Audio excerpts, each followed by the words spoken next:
जय श्री राम, जय हनुमान। बच्चों के विवाह में यदि लगातार देरी हो रही है और सभी प्रकार के उपाय आपने करके देख लिए, फिर भी सफलता नहीं मिल रही है। रिश्ते आते हैं, बात भी चलती है, लेकिन बात शादी तक नहीं पहुंच पाती। उससे पहले ही कोई न कोई व्यवधान आ जाता है। प्रिय साथियों, ऐसा तब होता है जब कुंडली में कोई विवाह बंधन दोष बन गया हो, अथवा मंगल या शनि दोष बना हुआ हो कुंडली में, या फिर राहु या नजर दोष या पितृदोष। तो इस तरह की सिचुएशन होने पर बच्चों के विवाह में देरी बनती है। या फिर कुंडली के सातवें घर में कोई विरोधी ग्रह बैठ गया हो, या क्रूर ग्रह जैसे राहु किसी ग्रह के साथ बैठ जाए, तो वह विवाह में देरी कराता ही है। और मंगल और शनि दो ऐसे ग्रह हैं, यदि किसी बच्चे की कुंडली में बैठ जाए तो यह भी विवाह में बाधा उत्पन्न करते हैं।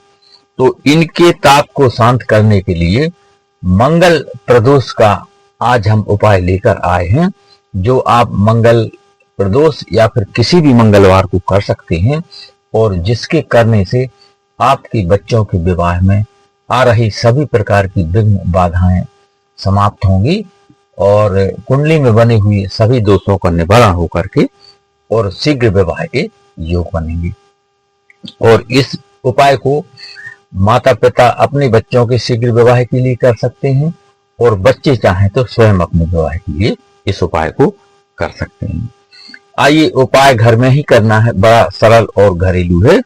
उपाय शुरू करें इससे पहले छोटा सा निवेदन कि चैनल पर नए हैं तो चैनल को सब्सक्राइब करें, बेल आइकन का बटन प्रेस करें, जिससे आने वाले वीडियो का नोटिफिकेशन आपको मिल सके और इस तरह की शास्त्र सम्मत और सटीक जानकारी आप तक तुरंत पहुंच सके। और वीडियो को अधिक से अधिक लोगों तक पहुंचाएं, अपने दोस्त और रिश्तेदारों को भी शेयर करें, जिससे उनको भी इसका लाभ मिल सके और आप इस पुण्य कार्य में भागीदार बन सकें। आइए अब उपाय की बात करते हैं। तो यह उपाय आपको शाम को करना है, यानी संध्या काल में, सूर्योदय से थोड़ा पहले या बाद में, या सूर्यास्त के समय थोड़ा पहले या बाद में, यानी कि संध्या काल में आपको इस उपाय को करना है। तो स्नान करने के बाद आप अपने पूजा घर में पहुंच जाएं, स्वच्छ और धुले हुए वस्त्र धारण करें। यानी स्नान करने के बाद आप स्वच्छ और धुले हुए वस्त्र धारण करें और अपने पूजा घर में बैठ जाएं। और आपको आटे के 3 दीपक तैयार करना है, शुद्ध देसी घी के। इसमें एक बात का आपको ध्यान रखना है कि बत्ती आपको थोड़ा विशेष प्रकार से बनाना है।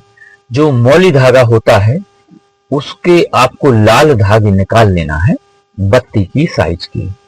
तो 2-3 धागे आप निकाल लें, और जो रुई की बत्ती बनाते हैं उस रुई में ये धागे आप मिला करके और उसकी 3 आप बत्ती बना लें। और जो 3 धागे आपने लिए हैं वह रुई में मिक्स करके और आप बत्ती बना लें, और उन बत्तियों को आपको दीपक में, तीनों दीपक में एक एक बत्ती आपको डाल लेना है।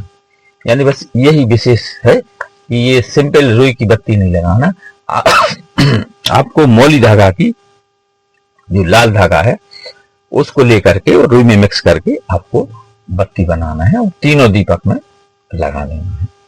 और इसके बाद अपने पूजा घर में भगवान भोलेनाथ के सामने तीनों दीपक को आपको रख देना है। प्रिय साथियों, इतना करने के बाद आपको भगवान गणपति का ध्यान करना है और उनसे अपने बच्चों के शीघ्र विवाह की आपको प्रार्थना करना है। और मेरे बच्चों के विवाह में आ रही सभी विघ्न बाधाओं को दूर करें, हे गणेश भगवान, और इस उपाय को करने के लिए इसमें मुझे सफलता प्रदान करें, ऐसी आपको प्रार्थना करना है। और इसके बाद माता गौरी, भगवान कार्तिकेय और फिर शिव जी से आपको प्रार्थना करना है। और बच्चे यह उपाय कर रहे हैं तो उन्हें स्वयं अपने विवाह की आपको प्रार्थना करना है।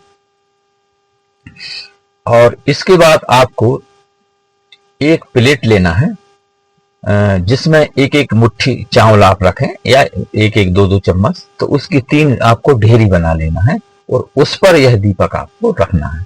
जैसे कि हम कलश स्थापना करते हैं और कुछ गेहूं या चावल रखकर उनके ऊपर कलश रख देते हैं, बस इस तरह से आपको एक एक मुट्ठी या दो दो चम्मच चावल की प्लेट में 3 ढेरी बनाना है और तीनों पर एक एक दीपक आपको रख देना है। इसके बाद आपको तीनों दीप प्रज्वलित कर लेना है और दीप प्रज्वलित करने के बाद जो आपने प्लेट में चावल की ढेरी बनाई है, बस उन्हीं तीनों ढेरी पर एक एक दीप आपको रख देना है और पुनः भगवान भोलेनाथ से अपनी कामना कहना है और बच्चों के शीघ्र विवाह की आपको प्रार्थना करना है। इसके बाद आपको एक पाठ शिव चालीसा का करना है और शिव चालीसा का पाठ करने के बाद, यानी कि शिव चालीसा के पाठ करने के तुरंत बाद आपको एक हनुमान चालीसा का पाठ करना है।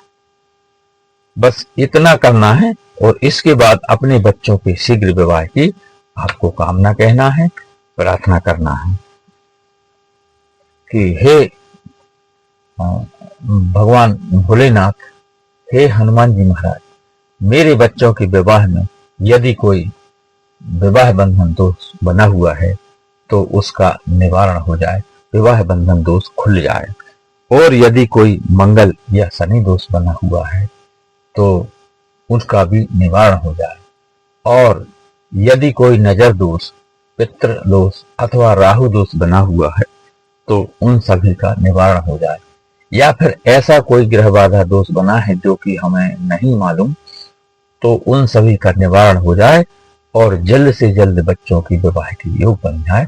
ऐसी आपको भगवान भोलेनाथ से प्रार्थना करना है, हनुमान जी महाराज से प्रार्थना करना है, और बच्चे यह उपाय कर रहे हैं तो उनको स्वयं के विवाह की प्रार्थना करना है।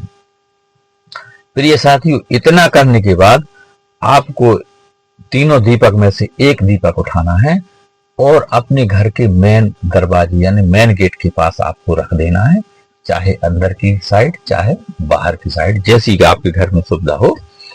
तो उसके बाद आपने कामना कहते हुए इसके बाद पुनः अपने पूजा घर में आना और दूसरा दीप उठा करके अपने घर में जहां आप पानी रखते हैं पीने का, पुराने समय में लोग इकट्ठा पानी रखते थे, कुछ लोग अभी भी किचन में पानी रखते हैं, तो आप पीने का पानी जहां पर रखते हैं वहां आपको दूसरा दीप ले जा करके आपको रख देना है और अपनी कामना बोलना है, और इसके बाद पुनः अपने पूजा घर में आकर के बैठ जाएं और तीसरा दीप उठाकर अपने हाथों में लेकर भगवान भोलेनाथ से कामना कहना है अपनी, और अपने बच्चों के शीघ्र विवाह की पुनः आपको प्रार्थना करना है कि हे भोलेनाथ, मेरे बच्चों के विवाह में जो भी विघ्न बाधा आ रही थी, जो भी ग्रह बाधा दोष बने हुए हैं, उन सभी का निवारण हो करके और शीघ्र विवाह के योग बन जाए, ऐसी आपको प्रार्थना करना है। और बच्चे यह उपाय स्वयं कर रहे हैं तो उनको स्वयं की विवाह की प्रार्थना करना है। बस इतना आपको करना है।